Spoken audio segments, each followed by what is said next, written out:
right side of the crowd is the weirder side. I'm a long hair beard guy, which, a lot of people, when they see a long hair beard guy, say you look like Jesus.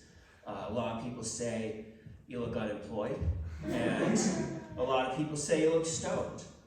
And all three of them are right, actually. Every single, I forgive you for your sins, let me know if you're hiring, cannot pass a drug test. Yeah. I've never actually taken a drug test. They're pass-fail, right? It's not like there's like I can't get like a 62 and be like, technically, Yeah.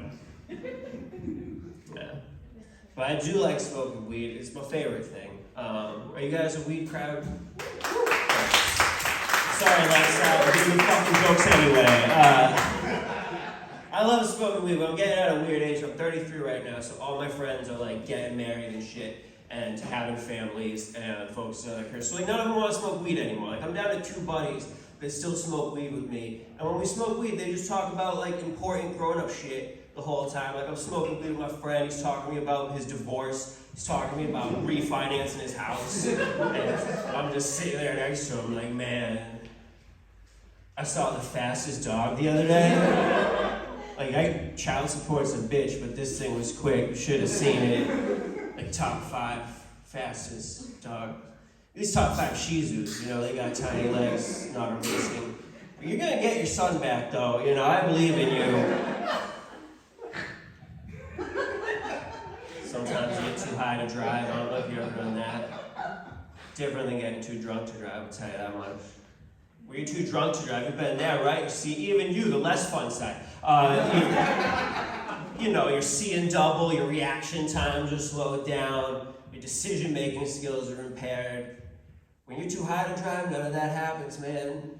When you're too high to drive, just forgot how to drive. I remember sitting in my car, just like, the hell is all this shit, man? And my buddy's with me trying to help. He's like, it's a jacket spare tire, we're in the trunk again. I don't know if we got kidnapped or what. I like going out in the public after I smoke weed and making it everyone else's problem.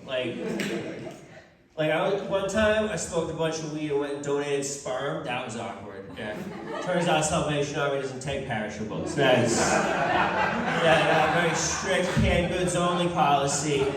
And it's hard to get in that red bucket while it's swinging all around, but if you get it in there, ring the bell for you, so give it a shot. It's worth it.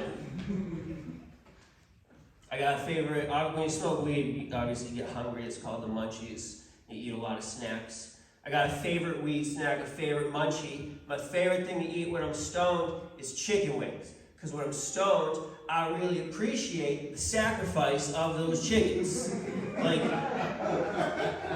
Listen to me. If you eat a steak, you're eating one steak that came from one cow. I had 30 chicken wings last week. 15 chickens died from me. Chicken Waco happens for the NBA Summer League. The math's not even correct, because it wouldn't be 15, because they do the legs too. Just don't call them chicken limbs. Someone's gonna order chicken limbs. It's fucked up. And so, point of the story: 7.5 chickens had to die from me, which is 8 chickens. Because they're not gonna let the one paraplegic chicken live. He's just rolling around on a skateboard like that dude in Kids. That's no way for a chicken to live. It's supposed to be free range. Told the doctor I smoked weed recently. Never said that to a doctor before. I hadn't been to the doctor since I was 17. Because when I turned into an adult, my first decision was to just never care about that sort of thing. So, went to the doctor. It was tough, because I went, back to the doctor I went to when I was 17, and they were like, 33, you can't come here. So I had to find a new doctor, and so now I'm talking to this new doctor, and there's no medical records on me for half my life. And so she's got to ask me all this shit so she could diagnose me. So she's got a clipboard out, and she's asking questions like, all right, Matt, how many times a week do you exercise? And I'm like, maybe once a week. She says, okay, do you drink alcohol? I say, yes. She's like, how much alcohol do you drink each week? I'm like, maybe 5 or 6 drinks a week. I'm killing it on the quiz. And then she says, do you do any recreational drugs? So I say, yes, I smoke marijuana. And she's like, well, how much marijuana do you smoke in a week? And I'm like, well, do you want that in G's or eighths? Like, how do you want me to break down the amounts? So I tell the doctor, like, I smoke a quarter zip every week. But I found out the quarter zip isn't a medical measurement. Doctors don't know that one. So, and she didn't want to admit it. She didn't know, because she's a doctor. She's smarter than me, you know? And so she just kept making notes and waited for a janitor to walk by. And was like, Jaime, can you come in here for a second? How much is a quarter zip? And Jaime didn't miss a beat. He was like, it's $100. I'm gonna get bags on it right now.